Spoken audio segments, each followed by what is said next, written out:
मित्रांनो, यूट्यूबची new update आलेली आहे की ज्याच्यामध्ये जर तुम्हाला तुमचं चॅनल मोनेटाईज असेल किंवा तुम्हाला मोनेटायझेशन मिळवायचं असेल तर तुमच्यासाठी आजचा व्हिडिओ खूप महत्त्वाचा आहे. कारण यूट्यूबकडनं आपल्याला एक अपडेट आलेली आहे की ज्याच्याने तुमचं मोनेटायझेशन हे बंद होऊ शकतं आणि जरी तुमचं चॅनल मोनेटाईज असेल तरी सुद्धा तुमच्या चॅनलवर ॲड्स येणं बंद होईल आणि तुमचे पैसे येणे हे बंद होणार आहेत. तर यूट्यूबची अपडेट काय आहे ते आपण जाणून घेणार आहोत आणि कुठले व्हिडिओज आहेत, कुठले कंटेंट आहेत त्याच्यावर मोनेटायझेशन हे रिजेक्ट झालेलं आहे किंवा मोनेटायझेशन होऊन सुद्धा त्याच्यावर तुम्हाला ॲड्सवर पैसे मिळणार नाही. तर ते आज आपण जाणून घेणार आहोत. तो व्हिडिओ शेवटपर्यंत नक्की बघा, खूप महत्त्वाचा आहे.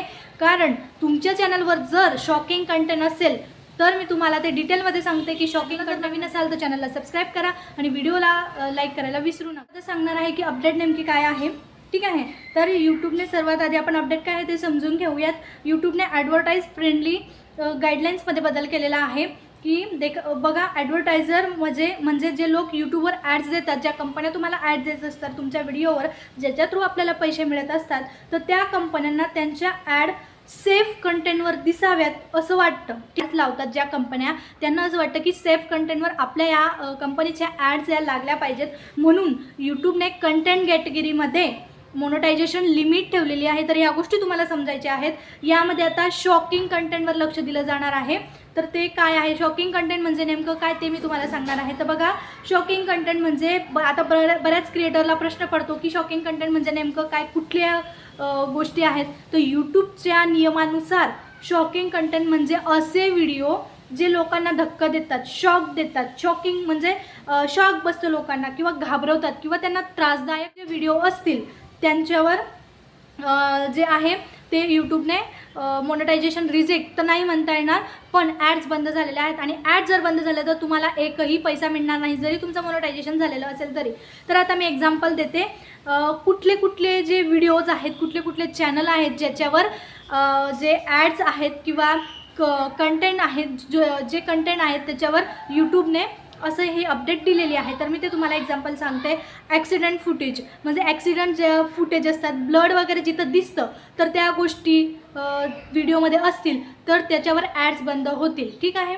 त्याच्यानंतर ब्लड किंवा इंजुरी दाखवणे, एखाद्या व्हिडिओमध्ये इंजुरी किंवा ब्लड मारतानाचा किंवा ब्लड वाहत आहे वगैरे असे जर दाखवले तर तो सुद्धा व्हिडिओ, ते सुद्धा चॅनलला ॲड्स भेटणार नाहीत किंवा प्ले होणार नाहीत. त्याच्यानंतर क्राईम सीन्स, आता क्राईमचे बरेच असे चॅनल असतात त्याच्यामध्ये क्राईमचे सीन्स दाखवलेले असतात, कोणी मारतंय म्हणजे फाशी वगैरे देत आहे, अशा जे कंटेंट असतात जे शॉक बसतात त्याच्याने सुद्धा त्यांच्या चॅनलवर ॲड्स लागू होणार नाहीत.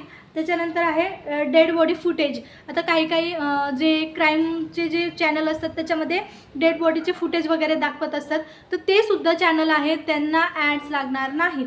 त्याच्यानंतर व्हायलंट अटॅक व्हिडिओज, नंतर रिअल फाईट क्लिप्स म्हणजे खऱ्याखुऱ्या मारामारी, भांडण, जे लोकांना या गोष्टीचा त्रास होतो किंवा लोक याच्यातून वाईट शिकतात त्या अशा जे चॅनल आहेत त्यांना ॲड्स लागणार नाहीत. तुम्हाला सांगते की कुठल्या चॅनलला धोका आहे. यूट्यूबने या गोष्टी सगळ्या मेन्शन केलेल्या आहेत जेव्हाही त्यांचं अपडेट आलं तेव्हा. तर यामध्ये क्राईम न्यूज चॅनल, आताच मी तुम्हाला सांगितलं की क्राईम सीन्स ते तर अलाउडच नाहीत. क्राईम सीन्स चॅनल यांना धोका आहे. त्याच्यानंतर ॲक्सिडेंट व्हिडिओ चॅनल जे फक्त ॲक्सिडेंटलच रेकॉर्ड करून व्हिडिओला अपलोड करत असतात त्यांच्या चॅनलला पण धोका आहे. नंतर व्हायरल शॉकिंग क्लिप्स, जे व्हायरल शॉकिंग क्लिप्स असतात, शॉक धक्का बसवणाऱ्या, ते सुद्धा चॅनलला धोका आहे. त्याच्यानंतर फाईट व्हिडिओ चॅनल, त्याच्यानंतर आहे ग्राफिक फुटेज चॅनल. ठीक आहे, जर तुमचं चॅनल अशा कंटेंटवर चालत असेल तर मोनेटायझेशनवर परिणाम होऊ शकतो. तुम्हाला या गोष्टी समजायच्या आहेत आणि खूप महत्त्वाचा पॉईंट आहे. ठीक आहे, तर यूट्यूब त्यावर व्हिडिओवर येल्लो डॉलर साईन देऊ शकतो म्हणजे इन्कम ही तिथं स्टॉप होणार आहे. टिप्स दिलेल्या आहेत. जे ग्राफिक सीन्स असतील त्यांना ब्लर करायचं, थंबनेल सेफ ठेवायचं, थंबनेलमध्ये शॉकिंग कंटेंट नको, तर कंटेंट हा एज्युकेशनल करा म्हणजे काहीतरी शिकणार आहेत तुम्ही त्याच्याने, असं तुमचा कंटेंट बनवा. ठीक आहे. आता बघा, एक एक्झाम्पल देते. टेरिबल ॲक्सिडेंट व्हिडिओ, उदाहरणार्थ एक्झाम्पल आपण असं बोलवलं, याऐवजी काय करायचं, रोड सेफ्टी अवेअरनेस, ह्या गोष्टी तुम्ही केल्याने तुम्हाला खूप फायदा होणार आहे. यूट्यूबकडनंच ही अपडेट आलेली आहे आणि मी तेच तुम्हाला सांगत आहे. ठीक आहे. क्रिएटरने यूट्यूब रूल्स फॉलो करणे खूप महत्त्वाचे आहे. कारण प्रत्येक वेळी दर महिन्याला किंवा 6 महिन्यात यूट्यूबची नवीन अपडेट येत असते आणि त्या तुम्ही बघणं खूप गरजेचं आहे. कारण जेव्हाही आपण व्हिडिओ अपलोड करतो आपल्याला माहीत नसतं की यूट्यूबच्या कुठल्या म्हणजे अपडेट आलेल्या आहेत ज्याच्यात आपला व्हिडिओ हा बसतो किंवा नाही, हे चेक करणं पण तेवढंच महत्त्वाचं आहे. ठीक आहे. तर आता मी तुम्हाला सांगते की जर यूट्यूबवर तुम्हाला लॉंग टर्म करिअर करायचं असेल तर ह्या गोष्टी तुम्ही नक्की लक्षात ठेवल्या पाहिजे. आपल्याला फक्त शॉर्टकट घेऊन किंवा आत्ता चला चालूपुरतं आपल्याला सगळे खूप सारे व्ह्यूज भेटत आहे, ब्लडचा सीन दाखवून किंवा क्राईमचा सीन दाखवून किंवा दुसऱ्याचा व्हिडिओ घेऊन क्राईमचा आपला याच्यावर अपलोड करून आत्तापुरतं तुम्हाला ते चांगलं वाटेल. पण आपल्याला काय करायचं आहे, लॉंग टाईमसाठी करिअर करायचं आहे यूट्यूबवर. तर ह्या गोष्टी तुम्ही टाळल्या पाहिजेत, मेहनत घेतली पाहिजे, ठीक आहे ना. तर नक्कीच तुम्ही या गोष्टींचा अभ्यास कराल किंवा या गोष्टी लक्षात ठेवाल. आणि आशा करते की तुम्हाला आजचा व्हिडिओ हा इन्फॉर्मेटिव्ह वाटला असेल. जर इन्फॉर्मेटिव्ह वाटला असेल तर मला कमेंट करून नक्की सांगा की तुम्हाला आजचा व्हिडिओ समजला किंवा नाही, किंवा इन्फॉर्मेटिव्ह वाटला किंवा नाही.